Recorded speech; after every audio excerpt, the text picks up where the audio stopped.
In a town of 840 persons, 450 persons read Hindi, 300 read English, 200 read both. Then the number of person who read neither, मतलब जो कोई सी भी language नहीं पढ़ते हैं. तो इसमें वेन डायग्राम की हेल्प से आप इजीली क्वेश्चन को कर पाएंगे.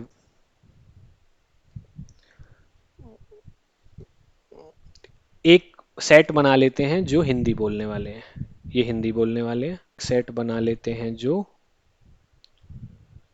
इंग्लिश बोलने वाले हैं, इंग्लिश बोलने वाले हैं. ठीक है. अब इनका इंटरसेक्शन भी लेना है हमको. इनका इंटरसेक्शन आ जाएगा ये वाला. देखिए ध्यान से, 840 पर्सन है टाउन में टोटल, तो जो ये सेट है वो यूनिवर्सल है 840.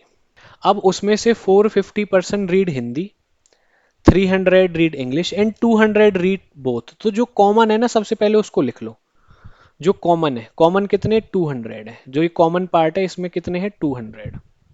ठीक है, कॉमन है 200. मतलब 200 ऐसे हैं जो हिंदी भी पढ़ते हैं और इंग्लिश भी. अब आ जाओ, 450% रीड हिंदी. 450 हिंदी रीड करते हैं, जिनमें से 200 ऐसे हैं जो हिंदी भी करते हैं और इंग्लिश भी.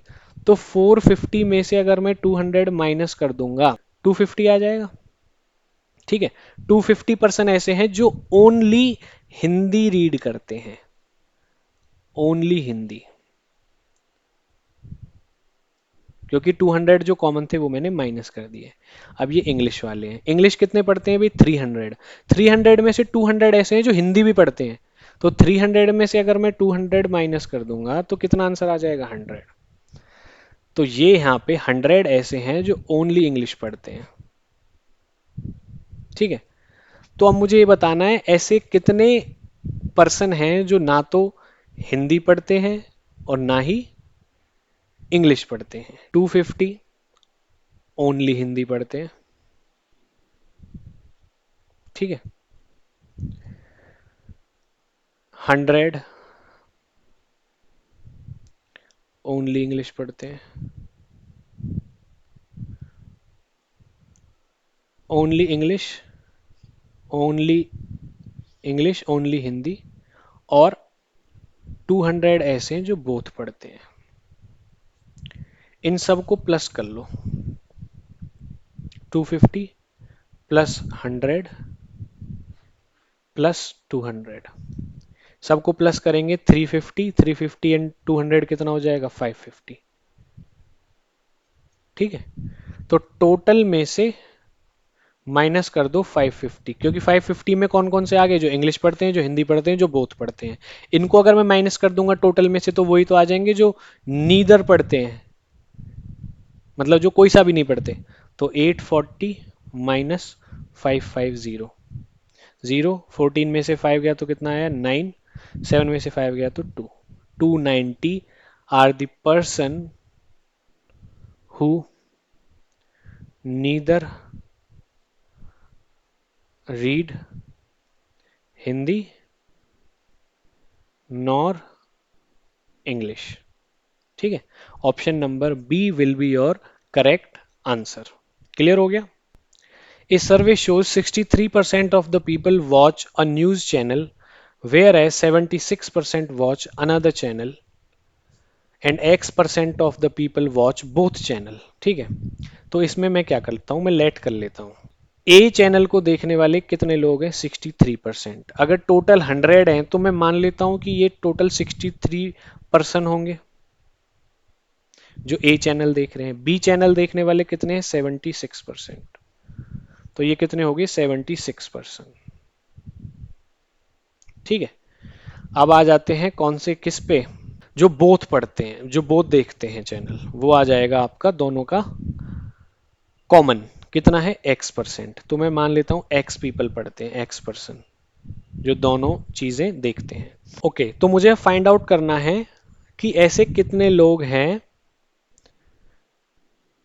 जो दोनों चैनल देखते हैं. तो देखो इसमें एक सिंपल आइडेंटिटी लग जाएगी. आइडेंटिटी क्या लगेगी, number of elements in A union B, it will be equal to number of elements of set A plus number of elements of set B minus number of sets of A intersection B. A intersection B क्या चीज represent कर रहा है, common को represent कर रहा है. जो कॉमन है मेरा यहाँ पे क्या है, x। तो यही चीज मैं लगाने वाला हूँ अब। तो number of elements of A union B will be equal to number of elements of A. Number of elements of A 63, number of elements of B 76, minus common कितना है x। और ये टोटल हमने कितना लिया था 100, क्योंकि 100 ही लेट करके कर रहे हैं ना हम। 100 का 63% ही तो 63% आएगा। तो टोटल हमने लेट कर लिया 100। तो यहाँ पे number of A union B को भी हम 100 ले लेंगे, तो यहाँ पे 100 आ जाएगा। तो 100 विल बी इक्वल टू, अब इन दोनों को प्लस कर लेंगे, 6 plus 3 9, 7 plus 6 139 minus x. Minus left hand side में ले आओ, 100 को राइट हैंड साइड में ले जाओ, तो 13 माइनस 100। सो 39 पीपल ऐसे हैं जो दोनों चीजें, दोनों चैनल देखते हैं, ठीक है ना, चैनल ए भी एंड चैनल बी भी। ये चैनल है, ठीक है। अब देखो यहाँ पे x इज इक्वल टू 39 तो हो गया, लेकिन एक यहाँ पे भी x इज इक्वल टू 39 है। तो ऑप्शन सी और डी में से, दोनों में से कोई भी हो सकता है। देखो अब एक और इम्पोर्टेंट बात, जो भी लोग कॉमन चैनल देख रहे हैं, कॉमन में ना हमेशा एक चीज ध्यान करनी है, दो चैनल है, एक में 63% एक में 76। तो जो ए और बी के कॉमन होंगे वो 63% से ज्यादा तो हो ही नहीं सकते, क्योंकि अगर मैं बोलूं दोनों 64% देखते हैं, तो ए ने तो क्लियर बोल रखा है कि 63% ही है जो ए देखते हैं, तो 64% ए और बी दोनों साथ में कैसे देख सकते हैं। समझ रहे हो मैं क्या बोल रहा हूँ। मतलब कहने का ये है कि ए 63 देखते हैं, बी 76, तो कॉमन कितने देखते होंगे। तो या तो 63% है जो दोनों देखते होंगे, या 63% से लेस होगा। 64% नहीं हो सकता। क्यों नहीं हो सकता 64?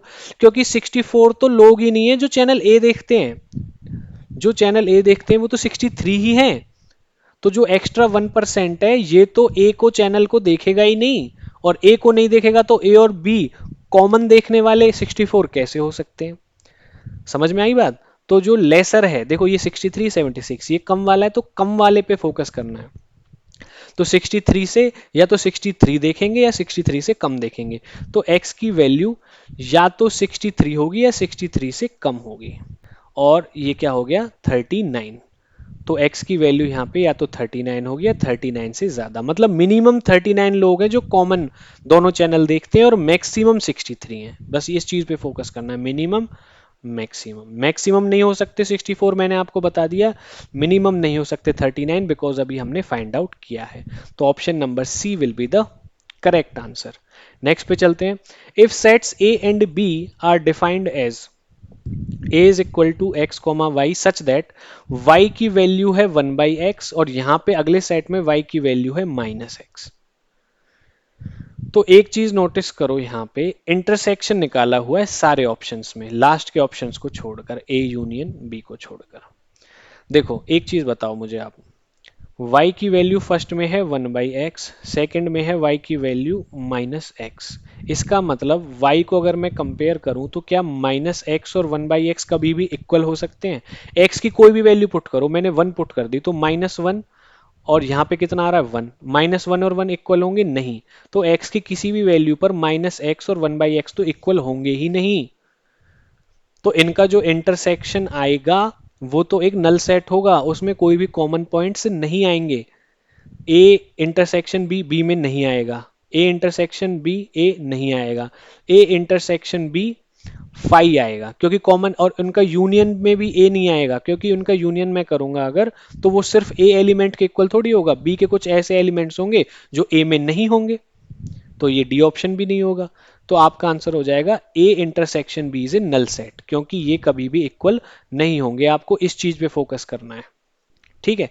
तो A intersection B will be a null set. Phi मतलब नल सेट होता है, एम्प्टी सेट होता है। नेक्स्ट क्वेश्चन देख लेते हैं। If A and B are two sets then A intersection A union B. कुछ नहीं है, इसको ओपन कर लो, इंटरसेक्शन को अंदर ले जाओ, ए इंटरसेक्शन ए, उसके बाद बीच में यूनियन है, union A intersection B. A intersection A तो ए ही होता है, A intersection B as it is लिख लो। अब देखो ए और बी का इंटरसेक्शन में ए और बी के कॉमन एलिमेंट्स होंगे, ठीक है। तो इसको तो दोबारा लिखने की जरूरत ही नहीं है, क्योंकि ए तो यहाँ पे भी है, ए यहाँ पे भी है, यहाँ पे भी ए के कॉमन एलिमेंट है, यहाँ भी ए के एलिमेंट है, तो इनका यूनियन क्या बन जाएगा, इसको लिखने की जरूरत ही नहीं है, A intersection B. Option number D will be the correct answer. अगले क्वेश्चन पे आ जाते हैं। ए 1 3 5 7 9 11 13 15 टू टू के गैप में आ रहे हैं 17 तक। बी में क्या आ रहा है, इसमें भी टू टू का गैप है 18 तक। n the set of natural numbers is the universal set, मतलब यूनिवर्सल सेट हमारा सेट ऑफ नेचुरल नंबर्स है। तो इसमें हमें बताना है A complement union A union B intersection B complement, और यहाँ पे ब्रैकेट। पहले अंदर वाला ही सॉल्व कर लेते हैं। मैं इसको ऐसे भी तो लिख सकता हूँ, बी बी को आगे लिख लेता हूँ जिससे देखने में आसानी हो, B intersection A union B. इसको सॉल्व कर लेते हैं पहले। अब इसको अगर मैं ओपन करूंगा, आगे ले जाऊंगा, तो B naught intersection A union B naught intersection B. B complement का मतलब क्या है, बी के अलावा सारे एलिमेंट। इंटरसेक्शन ए के साथ लेना है, तो बी के अलावा सारे एलिमेंट और उसका इंटरसेक्शन ए, मतलब सेट ए और बी के अलावा सारे एलिमेंट में कॉमन क्या आएगा, ए ही तो आएगा, तो यहां पे आ गया ए, इससे आ गया ए। बीच में यूनियन है, बी नॉट बी, बी सेट और बी नॉट के एलिमेंट्स में क्या कॉमन आएगा, देखो कॉमन जो हमेशा वो छोटी वाली चीज होती है, बी नॉट में तो बहुत सारी चीजें आ जाएंगी, बी के अलावा सारी चीजें, लेकिन बी सेट में तो बी के एलिमेंट्स ही आएंगे ना, तो इंटरसेक्शन में जो कॉमन एलिमेंट आएंगे वो बी आएंगे। तो ए यूनियन बी हमारा यहाँ पे आंसर आ रहा है। वो ऑप्शन देखते हैं, ए यूनियन बी, क्या 5 सेट होगा, नहीं, कुछ तो एलिमेंट आ ही रहे हैं।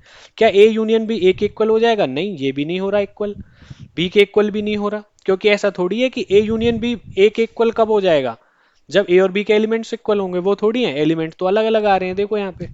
तो ए यूनियन बी के लिए अब जो भी आंसर आएगा वो नेचुरल नंबर्स आने वाले हैं, क्योंकि ये सारे एलिमेंट्स नेचुरल नंबर्स हैं, तो appropriate answer will be option number B natural numbers. Positive multiples of 3 less than 100, तो पहला 3 होगा, फिर 6 होगा सेकंड,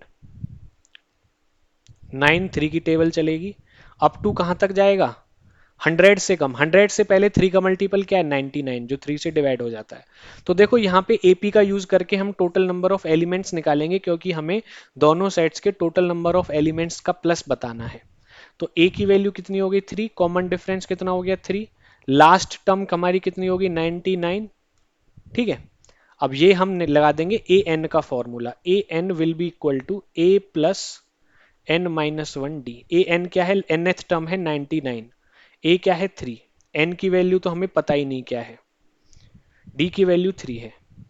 तो अब इसको 3 को राइट टू लेफ्ट लेके आएंगे तो हो जाएगा 96, 3n minus three, minus three फिर इधर आ जाएगा, ये कितना हो जाएगा 90, ये प्लस हो जाएगा 99 हो जाएगा प्लस आगे 3n, और n की वैल्यू कितनी आ जाएगी 99/3। तो सेट S के number of elements in set S will be equal to 33। ऐसे ही number of elements in set P हमें फाइंड आउट करने हैं, और इन दोनों का प्लस करके ही आंसर आ जाएगा। अब देखो, प्राइम नंबर लेने हैं सेट P के, सेट P के हमें क्या लेने हैं, प्राइम नंबर्स, सेट P के हमें लेने हैं प्राइम नंबर्स लेस देन 20। तो वन प्राइम नंबर नहीं होता, क्योंकि वन के एक ही फैक्टर है, prime numbers are the numbers which have exactly two factors. तो 2 से स्टार्ट होगा, 2 3 5 7 8 9 10 11 13 17 और 19, 1 2 3 4 5 6 7 8। तो number of elements of set P कितने हो गए 8, और number of elements of set S plus number of elements of set P that is 33 plus 8, कितना आंसर हो गया 41। Option number B will be the correct answer. Okay, B आपका correct answer हो जाएगा। तो आ चुके हैं हम last question of the class पे। चलिए क्वेश्चन सॉल्व कर लेते हैं। देखिए सबसे पहले इसको मैं डी मॉर्गन लॉ से सॉल्व कर लेता हूं, इसमें डी मॉर्गन्स लॉ से मैं इसको सॉल्व कर लेता हूं। कॉम्प्लीमेंट को अंदर लेके जाऊंगा तो एक्स कॉम्प्लीमेंट हो जाएगा, जो यूनियन है ये इंटरसेक्शन में कन्वर्ट हो जाएगा और वाई भी कॉम्प्लीमेंट बन जाएगा। अब मैं इसको पूरा लिख लेता हूँ, पूरा इसके साथ लिख लेते हैं।